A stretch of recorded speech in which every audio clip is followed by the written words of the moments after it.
ಓಂ ಶ್ರೀ ಮಂಜುನಾಥಾಯ ನಮಃ. ಸ್ಥಳ ಸಾನ್ನಿಧ್ಯ ನಾಗದೇವರ ಪ್ರಾರ್ಥನೆಯನ್ನು ಮಾಡಿಕೊಂಡು, ಮುಖ್ಯವಾಗಿ ಧರ್ಮಸ್ಥಳ ಗ್ರಾಮಾಭಿವೃದ್ಧಿ ಯೋಜನೆಯ ವತಿಯಿಂದ ಪರಮ ಪೂಜ್ಯ ಡಾಕ್ಟರ್ ವೀರೇಂದ್ರ ಹೆಗಡೆಯವರು ಸಮಾಜಕ್ಕೆ ಬೇರೆ ಬೇರೆ ರೀತಿಯ ಸಮಾಜದ ಅಭಿವೃದ್ಧಿಗಾಗಿ ಕೊಡುಗೆಗಳನ್ನು ನೀಡಿದ್ದಾರೆ. ಅದರಲ್ಲಿ ಮುಖ್ಯವಾಗಿ ಕೆರೆಗಳ ಒಂದು ಪುನಶ್ಚೇತನ ಕಾರ್ಯಕ್ರಮ ಇರ್ಬೋದು.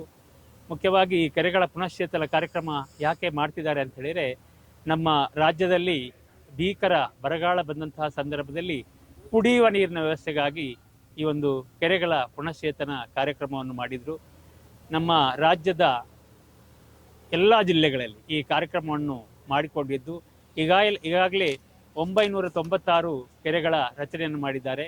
ಮುಖ್ಯವಾಗಿ ಇದರಲ್ಲಿ ಪ್ರಯೋಜನಗಳು ಏನಂತ ಹೇಳಿದರೆ, ಕುಡಿಯುವ ನೀರಿನ ವ್ಯವಸ್ಥೆ, ಅದೇ ರೀತಿಯಲ್ಲಿ ಅಂತರ್ಜಲ ಅಭಿವೃದ್ಧಿ. ಮುಖ್ಯವಾಗಿ ಅಂತರ್ಜಲ ಅಭಿವೃದ್ಧಿ ಆದರೆ ನಮ್ಮ ಕೃಷಿಗೆ ಬೇಕಾದಂಥ ವ್ಯವಸ್ಥೆ ಆಗ್ತದೆ. ಅದೇ ರೀತಿಯಲ್ಲಿ ಪ್ರಾಣಿ ಪಕ್ಷಿಗಳಿಗೆ ಕುಡಿಯುವ ನೀರಿನ ವ್ಯವಸ್ಥೆಗಾಗಿ ಕಾಡಿನಲ್ಲಿ ಕೂಡ ನಾವು ಕೆರೆಗಳ ನಿರ್ಮಾಣ ಮಾಡಿದ್ದೇವೆ. ಮುಖ್ಯವಾಗಿ ಶಿವಮೊಗ್ಗದಲ್ಲಿ ಕಾಡಿನ ಪ್ರದೇಶದಲ್ಲಿ, ಅದೇ ರೀತಿಯಲ್ಲಿ ಮೈಸೂರಿನ ಅಭಯಾರಣ್ಯದಲ್ಲಿ ನಾವು ಕೆರೆಗಳ ನಿರ್ಮಾಣ ಮಾಡಿಕೊಂಡು ಪ್ರಾಣಿಗಳಿಗೆ ಕುಡಿಯುವ ನೀರಿನ ವ್ಯವಸ್ಥೆಯನ್ನು ಪೂಜ್ಯ ವೀರೇಂದ್ರ ಹೆಗಡೆಯವರು ಮಾಡಿಕೊಟ್ಟಿದ್ದಾರೆ.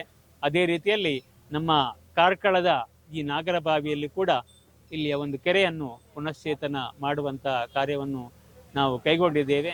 ಇದಕ್ಕೆ ನಮ್ಮ ರೋಟರಿ ಕ್ಲಬ್ನವರು, ಅದೇ ರೀತಿ ಸ್ಥಳೀಯ ಎಲ್ಲರೂ ಕೂಡ ಬಹಳ ಉತ್ತಮ ರೀತಿಯಲ್ಲಿ ಸಹಕಾರ ನೀಡಿದ್ದಾರೆ. ಈ ಕಾರ್ಯಕ್ರಮ ಬಹಳ ಉತ್ತಮವಾಗಿ ನಡೆಯಲಿ ಅಂತೇಳಿ ನಾನು ಈ ಸಂದರ್ಭದಲ್ಲಿ ವಿನಂತಿಯನ್ನು ಮಾಡ್ತೇನೆ.